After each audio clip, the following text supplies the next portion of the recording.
Good morning, my dear PT students.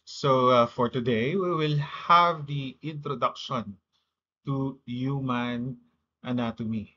But first, let us have the session learning outcomes for today.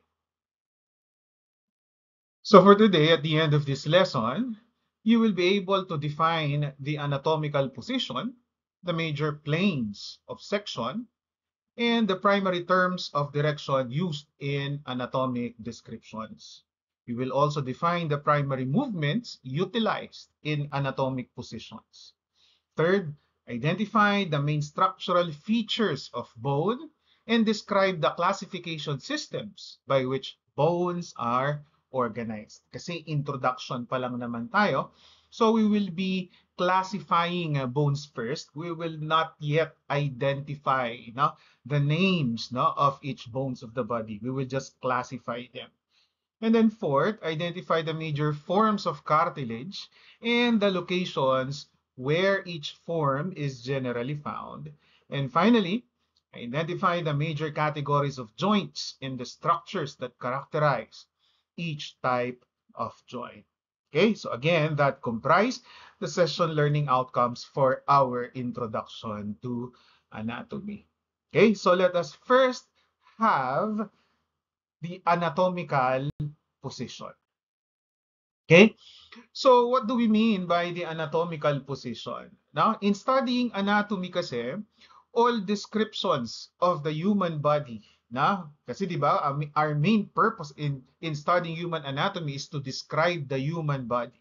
Now, all descriptions of the human body are based on a conventional reference posture that is termed as the anatomical position. So, ibig sabihin, when we describe the human body, we refer to the anatomical position. No? So, what you're seeing here in the illustration is basically the anatomical position, wherein the person is standing erect, facing forward, just like what you're seeing in the picture, especially the third one. No? The upper limbs are by the sides. No? The upper limbs. No? When we say upper limb, by the way, we are referring to the part of the body from the shoulder to the hand. Now, sometimes it's also called the upper extremities. Pareho lang yan. Upper limb, upper extremities. So again, the upper limbs are by the side, hanging by the side, and then the palms of the hands are directed forward, just like what you see here in the picture. Now, the lower limbs, when we say lower limbs naman, this is the part of the body from the hips to the feet, the lower limbs or the lower extremities. The lower limbs are together, and then the soles of the feet are on the ground. No? Ibig sabihin, flat on the ground. Hindi siya nakatiptoe. Hindi rin siya nakataas. And then finally, the toes are pointing forward. No? So that's the normal anatomical position. So ibig sabihin, when we describe the location, the spatial location of the different parts of the body, okay, we refer to the normal anatomical position. Let's say, for example, di ba, in the anatomical position, we can say that the head is higher than the chest. Di ba? Now, we can say that the chest is higher than the pelvis. Di ba? Now, okay? Because we are referring to the anatomical position. Ganyan ang position niya. Hindi nakayuko, hindi nakatihaya, hindi nakatiwarek, sabi nga, or upside down sa Tagalog. Di ba? Kasi pag upside down yan, what will happen? Di ba? The head becomes lower than the chest. No. No? When we describe the human body, in describing the human body, sa pag-aaral natin ng anatomy, okay, we will be using the normal anatomical position.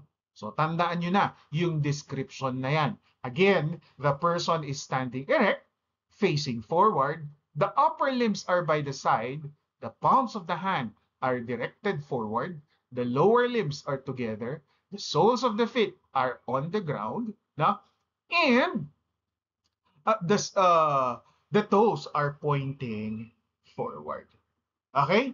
No? So, uh, why do we use that standard anatomical position?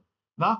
It allows a uniform, clear descriptions of location, relations, and movement structures. Para pare-pareho tayo ng description. Pare-pareho tayo ng reference point, whether nurses, medical doctors, occupational therapists, radiologic technologists, no, are familiar with this anatomical position. So that when we describe the parts of the body in terms of their location in relation to other parts of the body, we always refer to the normal anatomical position.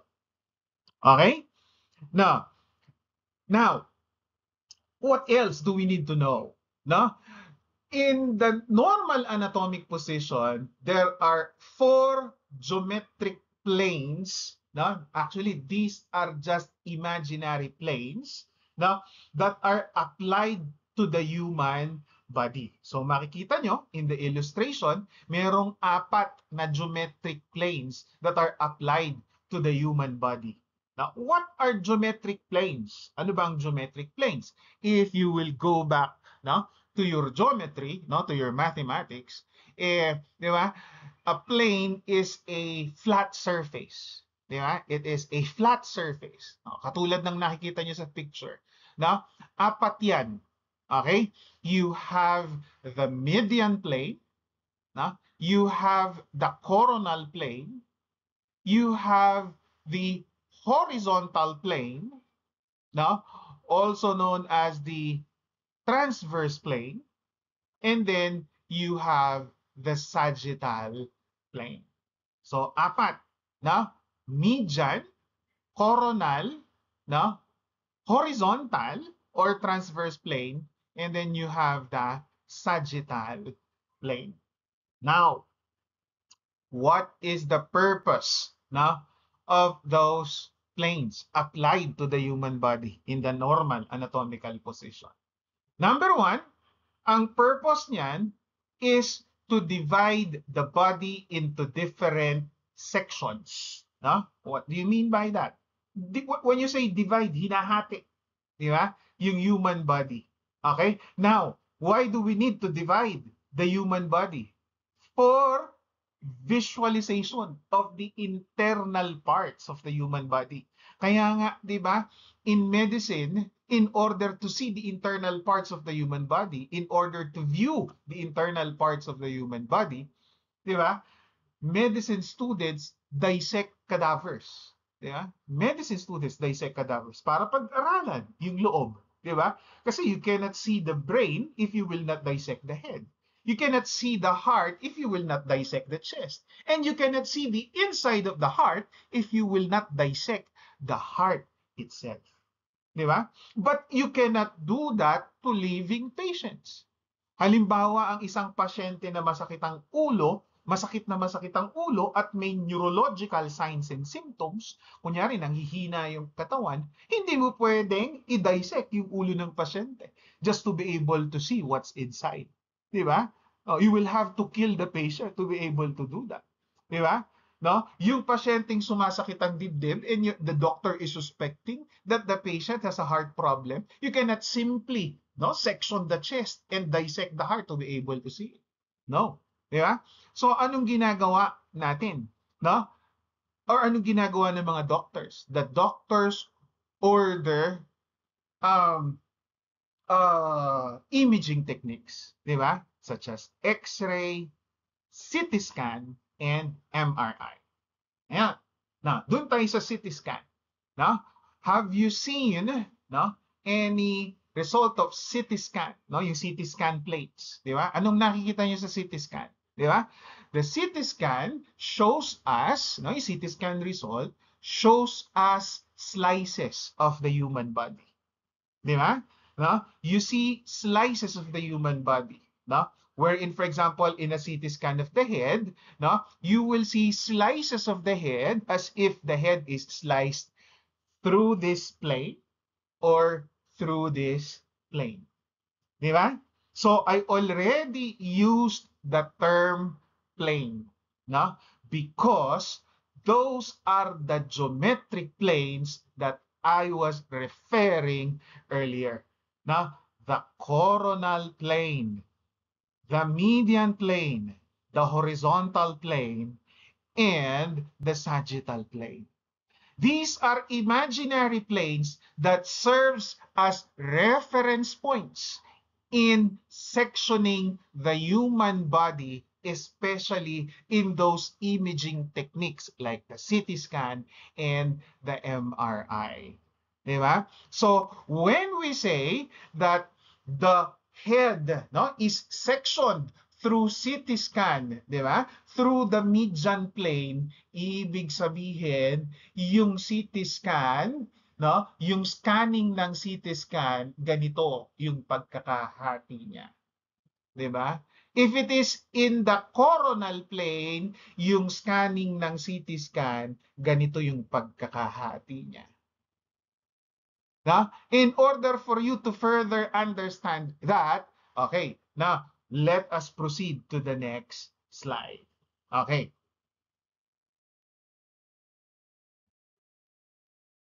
Hey, so this is the first plane. No? This is the mid-sagittal plane. Oh, wag kayong malilito. Oh, wag kayong malilito. Bakit po sir doon sa kanina, 'di ba? Kapag ka gitnang-gitna yung hati, 'di ba? Kanina nakita niyo sa drawing. Gitnang-gitna yung hati, na? Yung previous slide kasi ang reference natin doon is si Snell. Na? Kay Snell, pag gitnang-gitna, sa gitnang-gitna, dumaan yung plane that divides the body symmetrically or equally into right and left parts, it's called median plane. No? Median. M-E-D-I-A-N. M-E as in M-E echo, hindi M-I ha. Median plane. M-E-D I-A-N, median plane.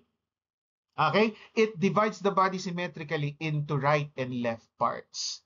Now, okay, ngayon, bakit po tinawag din siyang mid-sagittal plane? Okay, kasi ang sagittal plane kasi, if you remember the illustration kanina, ang sagittal plane ganun din. It divides the body na into left and right parts. Hindi nga lang siya sa gitna. Kaya yung paghati niya hindi equal, hindi symmetrical. Nakuha? So this is sagittal, no? Kanina kay Snell dun sa previous slide. This is sagittal, wala sa gitna, while this is median plane pag nasa gitna. This is sagittal plane while okay, this is sagittal plane while this is median plane. Ngayon, since nasa gitna siya, yung median plane, this is also known as mid-sagittal plane. So wag malilito. This is sagittal, this is mid-sagittal. Kasi 'di ba pagka middle, 'di ba? This is sagittal, this is mid-sagittal or median plane. Okay? Again, the median plane or the mid-sagittal plane divides the body symmetrically into right and left parts. While the sagittal plane, walang mid, no? Simply sagittal, divides the body into left and right parts, pero hindi siya equally or symmetrically. So remember that. No? Okay? So what you're seeing here in this animation is the mid-sagittal or the median plane. Now let's go to the next plane. Now the next plane is yan, something that divides the body into front and back parts, no? Into front and back parts.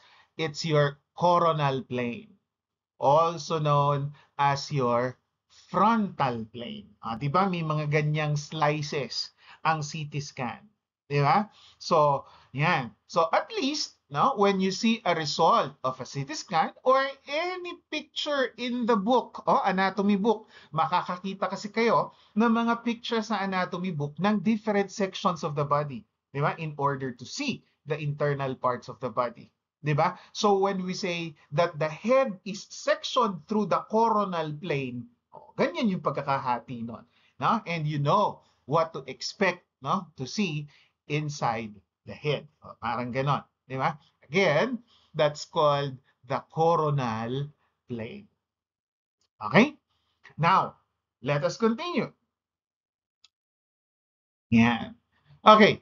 Next is your transverse plane, also known as the horizontal plane. Again, horizontal plane. So it divides the body into top and bottom parts, or upper and lower parts. No, it can be in any levels, no, of the body. Again, from this level of the head hanggang makababa ka, di ba? No? Okay. The body can be sliced, no, into different levels through the transverse or horizontal plane. Okay? So again, remember that you have the mid-sagittal or the median plane, which divides the body into equal left and right parts. No? Ngayon, if it's not equal, it's called simply sagittal plane. And then you have the coronal plane that divides the body into front and back parts. And then finally, you have the transverse plane that divides the body into upper and lower parts, or the top and bottom parts. So let's have a small exercises. Okay? Itong makikita nyo next slides are images, no, of CT scan. No? Tingnan natin. And you tell me if the slice of the CT scan is through the sagittal plane, no, the coronal plane, or the transverse plane. Okay, so here, now, if your answer is sagittal, mid-sagittal, no, or median plane, okay, lahat yon tama.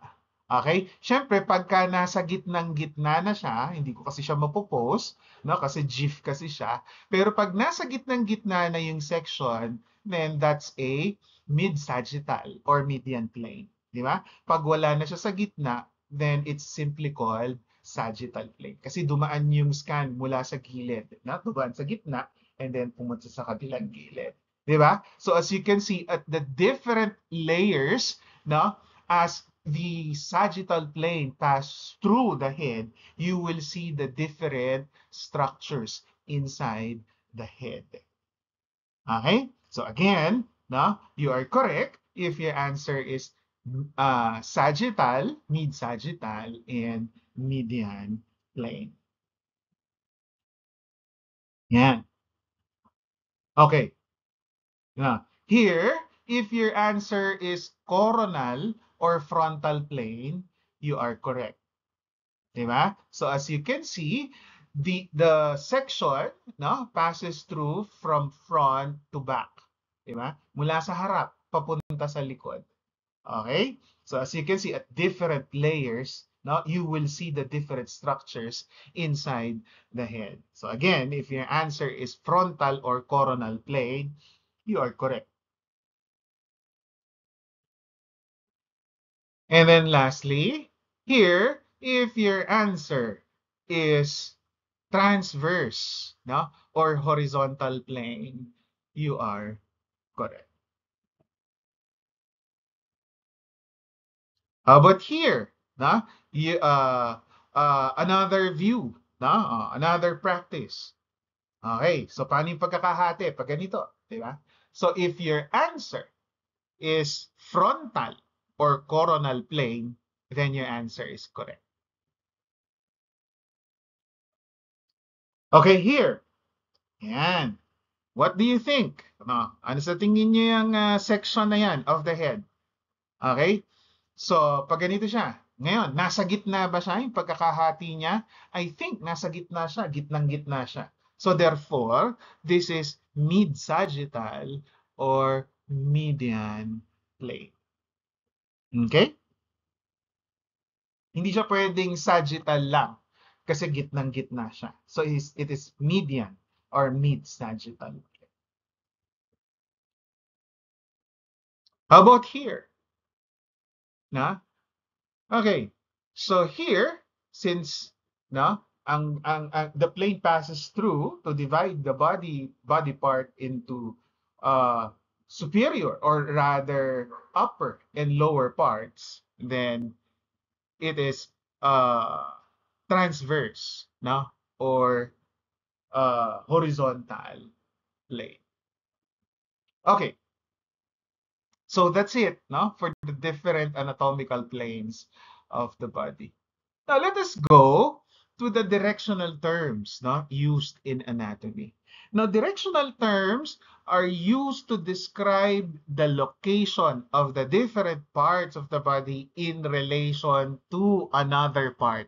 So usually kasi we describe body parts in relation to other body parts. Just like what I said earlier, the head, no, is above the chest. Diba? Parang ganon. No? The chest is above the pelvis. Okay? Usually, we use to describe positions in relation to other parts of the human body. So these are some of the terms that we use, such as anterior and posterior. Anterior is sometimes called ventral, while posterior is sometimes called dorsal. Kasi ventral is Latin for belly or chan. Di ba? Ventral is Latin for belly or chan. Di ba? That is why, ventral is front while dorsal is back. Kasi dorsal, ang Latin root niyan is spine. Nasaan ba ang spine natin? Nasa likod. So halos pareho lang ang anterior and ventral, they both mean front, and then posterior and dorsal, they both mean back.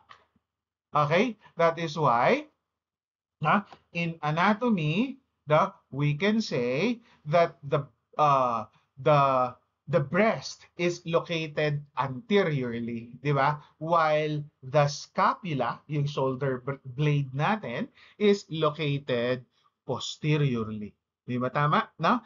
Yung breast is anterior, the scapula is posterior. Okay? May mga ganong may mga marami pang examples. Like for example, yung eyes are located anteriorly while the nape, di ba? Yung batok is located posteriorly. Okay? Yan ang gamit ng anterior and posterior. Now, next is yung palmar and dorsal. Sabay na natin yung plantar and dorsal, 'di ba? Kasi anong ibig nakita nyo, 3 beses lumabas yung dorsal, 'di ba? Doon sa anterior, posterior, ventral dorsal, 'di ba? Ito may palmar dorsal, may plantar dorsal. Ano kayang ibig sabihin ng dorsal diyan sa dalawang 'yan? Ganun pa rin. Posterior pa rin. Posterior pa rin 'yon, no? The dorsal aspect of the hand, ang pinag-uusapan dyan, yung likod ng kamay natin. Yung likod ng kamay natin. Di ba? Kasi when the person is assuming the normal anatomical position, katulad niyang nasa drawing, and we already described that earlier, the dorsal aspect of the hand, is located towards the back, sa likod. That's why this part of the hand is called the dorsal aspect of the hand. Okay?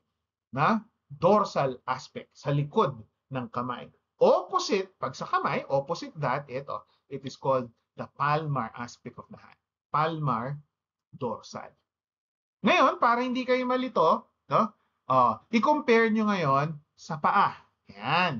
Sa paa naman natin, no? The part that comes in contact with the ground, no? Yung ating talampakan, ang tawag naman doon, plantar aspect. Kung sa kamay, palmar aspect, sa paa, it's the plantar aspect. And opposite the plantar aspect, yung nasa ibabaw ng paa natin, that's the dorsal aspect of the foot. Okay? So sa kamay, palmar dorsal, sa paa, kunyari, paa to, plantar dorsal. Okay? So I hope, no? I'm clear here. No? Okay. You do further reading also, no? Sa ating SNEL, no? And sa ating mga secondary references, yung mga online references natin. Now let's go to the next two pairs or next pair of terms, which is yung medial lateral. Huwag kayong malilito. Iba yung median plane that ends with the letter N, no? N, at iba din yung medial that ends with the letter L. Okay? Ito medial with the L, no? Okay. So medial meaning towards the middle, papunta sa gitna. Again, towards the middle. Ibig sabihin, when something is medial, no? When a part of the body is medial, it is nearer the mid-sagittal plane, or it is nearer the median plane. Hence, it is described as medial kasi nga malapit siya sa median plane. Okay? Na? Malapit siya sa median plane. Kunyari, ito yung, di ba, ang median plane natin is located in the middle. No? A median plane is located in the middle. If you will compare yung ating eyes at saka yung ating ears, the eyes at saka yung ating ears, alin ang mas malapit sa median plane? Yung eyes or yung ears? If your answer is yung eyes, then how do we describe the eyes? The eyes are medial to the ears. Because, no, mas malapit yung eyes sa median plane. Now, how do we describe the ears naman? Since yung ears, in comparison to the eyes, mas malayo siya from the median plane, then we use the opposite of medial, which is lateral. No? Okay, again, we use the opposite of medial, which is lateral. So the ears are lateral to the eyes, or the eyes are medial to the ears. Ano nga ulit yung medial? Meaning near the median plane. Ano yung lateral? Meaning far from the median plane. Okay? Then next, you have your superior and inferior. Superior and inferior simply means above and below. No? Superior, inferior. Superior sa taas, inferior sa baba. The eyes are superior to the nose. The nose is superior to the mouth. The nose is inferior to the eyes. Kasi mas mababa naman yung nose kaysa sa eyes. The mouth is inferior to the nose. No? That's how you use superior and inferior. Okay? Now, next is proximal and distal. Okay. When do we use proximal and distal? Proximal and distal is used in the extremities. No? So, kung makikita nyo dito in this illustration, Take a look at the direction of the green arrow that is being described as distal. Take a look at the direction of the arrow that is being described as proximal. Pwede rin dito rin yan sa upper limb, no? Yung arrow na pababa, distal, arrow na pataas, proximal, pero wala dito sa upper limb. Pero pwede rin i-apply yan doon. Now, ano yung distal and proximal? Na? Distal and proximal describes the location in the extremities in relation to the core of the body or to the point of attachment to the core. Saan ba nakadikit yung ating upper limb in the core of the body? The shoulder. Saan ba nakadikit yung ating lower limbs in relation to the body? Sa hips. Di ba? Okay? So, ibig sabihin na if a part that is being described is near to the shoulder, near to the point of attachment, it is considered proximal. Malapit do sa point of attachment. It's called proximal. Like for example, when comparing the elbow and the hand. Elbow and hand. No? Let's say, for example, you compare the location of the elbow and the hand. Okay? The elbow, mas malapit siya sa attachment. Di ba? As compared to the hand, mas malayo siya. So therefore, the elbow is considered proximal to the hand. Di ba? Proximal siya kasi mas malapit siya doon eh. Di ba? Okay? Now, while pag binaliktad naman natin, kung ang gusto nating i-describe is the hand in relation to the elbow, mas malayo yung hand. So therefore, we use distal, the opposite of proximal. The hand is distal to the elbow. Same as in the knee, for example, and the ankle. Knee and ankle. Alin ang mas malapit sa dalawa? Dito sa ating pelvis, sa core ng body. Di ba mas malapit yung knee. So therefore, the knee is proximal to the ankle. Di ba? Mas malapit kasi yung knee. Ngayon, if you will describe the ankle, mas malayo siya. No? So therefore, the ankle is distal to the knee. Now, that's what you mean when you say proximal and distal. Now, superficial and deep, although it's not here in the illustration, superficial and deep describes how far is structure of the body from the surface. From the surface of the body, mula sa ibabaw ng katawan hanggang makarating ka sa loob. Different layers. Di ba? Ano-ano ba layers ng katawan natin? Di ba? May skin, mayroong fats, may muscles, and then internal organs. Di ba? So, habang from the surface going to the core or to the inside of the body. If the layer is near the surface, mas mababaw towards the surface, it's termed as superficial. Then if the layer is located away from the surface, meaning mas nasa loob siya, mas malalim yung location niya sa loob, then it is described as deep. Like for example, when we compare fats to muscles, fats to muscles. Okay? Ano bang mas mababaw? Fats or muscles? Di ba? Mas mababaw ang fats. So therefore, fats are superficial to muscles. Parang ganon. Di ba? Now, in our abdomen, ano ba ang mas malalim? Internal organs or the muscles. Di ba? Mas malalim ang internal organs. So therefore, internal organs are deep to the muscles. So remember that. So please do further reading pa rin.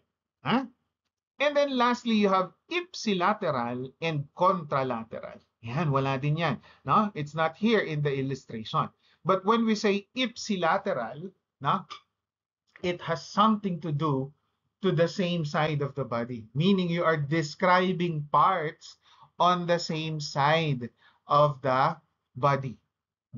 Ibig sabihin, when you describe something on the left, no, in the head, no, on the left side of the head, and then at the same time you're describing something on the left upper extremity, they are on the same side. They are ipsilateral.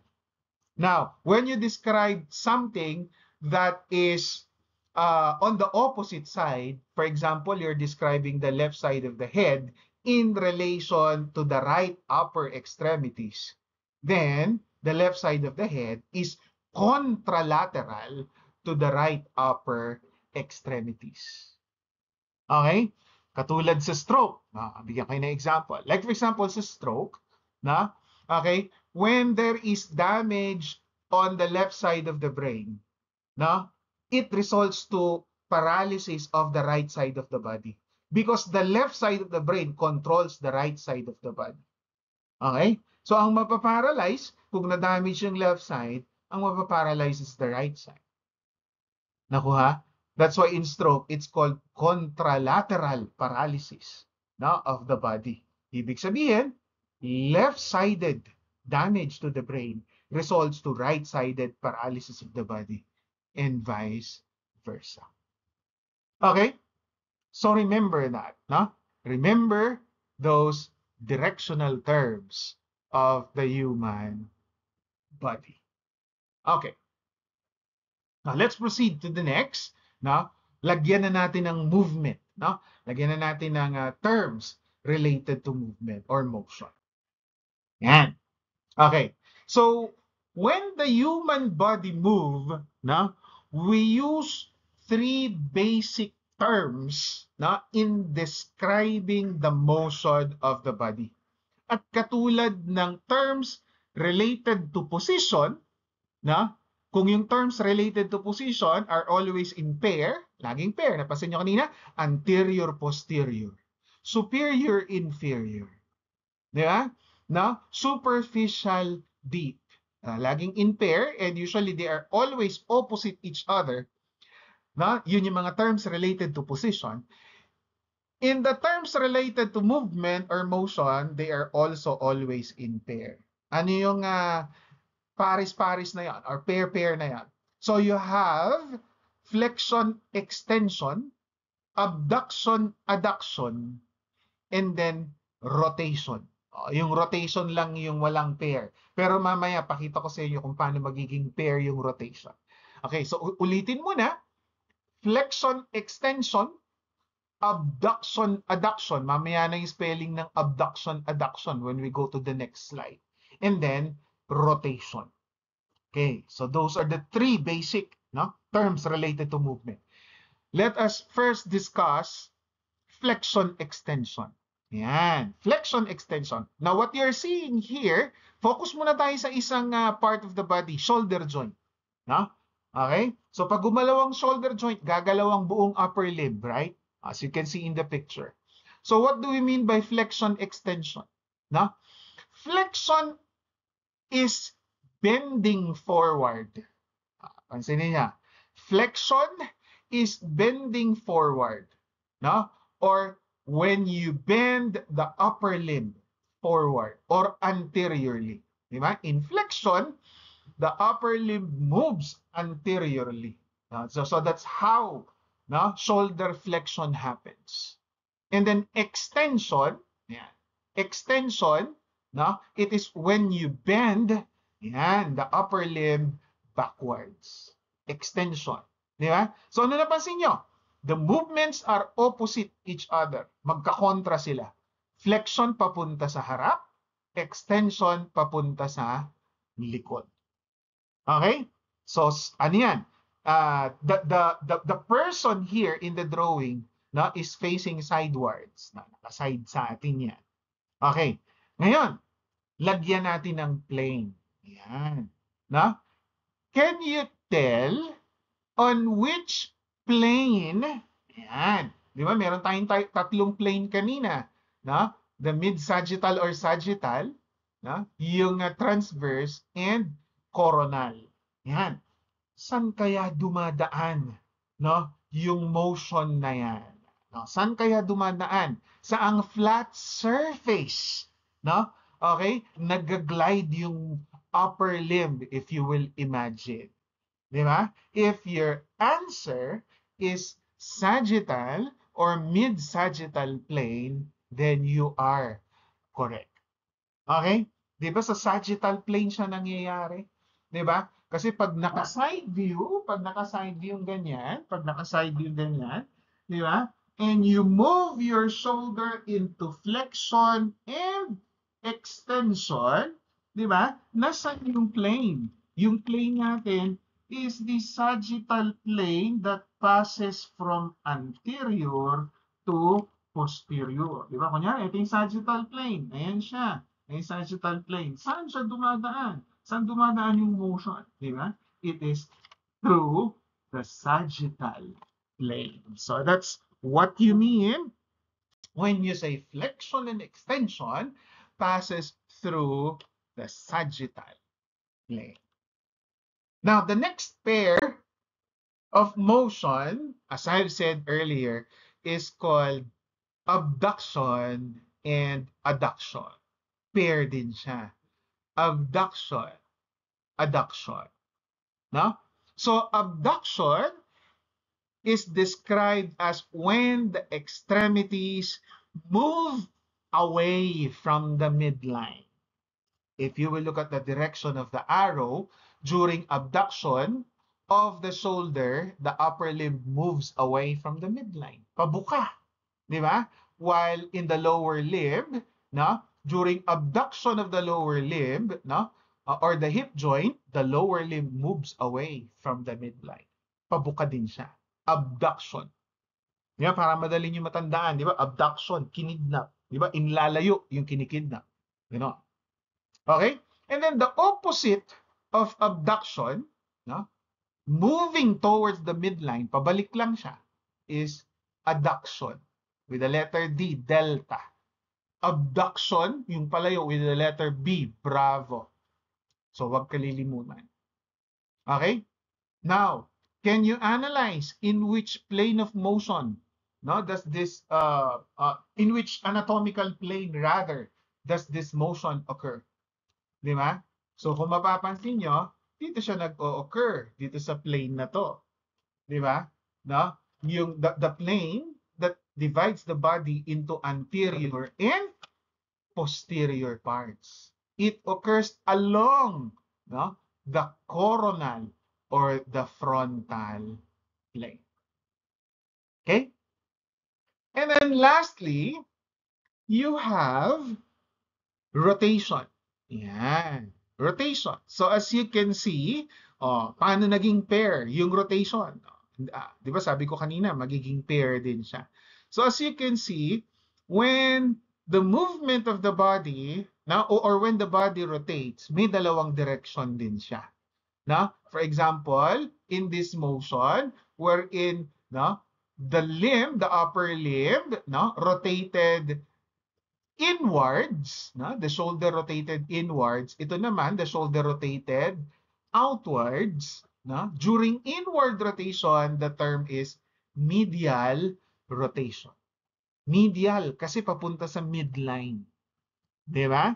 Kaya, medial rotation din siya. Now, this is lateral rotation of the shoulder because the movement of the limb is away from the median part of the body. Kaya, lateral siya. Nakuha? Okay? So, saan naman nag-o-occur yung motion na yan? Diba? That motion occurs now in the sagittal, the transverse plane. No? Or horizontal plane. So, huwag kalilimutan. Ulitin. Flexion extension. No? Flexion extension occurs in the sagittal plane. Abduction, adduction occurs in the coronal plane, while rotation occurs in the transverse plane. Okay? Sige. Now, so far, we have discussed, again, flexion, extension. Ayan siya. Flexion is bending forward. Extension is bending backwards. No? So, yan. Okay? But, no? Again, it depends on the uh, specific joint. Like for example, in the lower X, no? Kung makikita nyo, kapag knee ang pinag-uusapan natin, nabaliktad siya. No? This is knee flexion, while this is knee extension. Because in the knee, ang pinag-uusapan natin dyan is yung bending and straightening of the joint. Di ba? Bending the knee is flexion, straightening of the knee is extension. Okay? Same with the elbow. Bending of the elbow is flexion, straightening of the elbow is extension. So you already know abduction. Okay? Ngayon, there are instances wherein the joint can be moved around a circle. Again, the joint can be moved around a circle.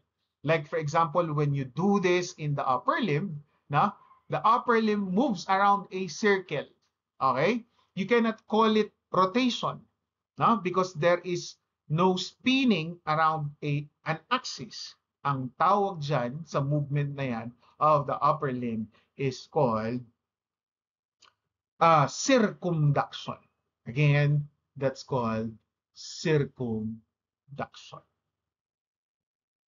Now, there are special cases of rotation pa. May mga ibang special cases of rotation pa. Like for example, when you move or when you rotate the forearm, okay, when you rotate the forearm, so that the palm of the hand faces forward, okay, ang tawag natin doon, supination. Supination. When you rotate the forearm so that the dorsal aspect of the hand faces forward, then it's called pronation. Supination, pronation. So when we say that the hand is supinated, the palm faces forward. When we say that the hand is pronated, the palm faces backward. Now let's go back to the normal anatomical position. In the normal anatomical position, what is the position of the forearm? Is it supinated or pronated?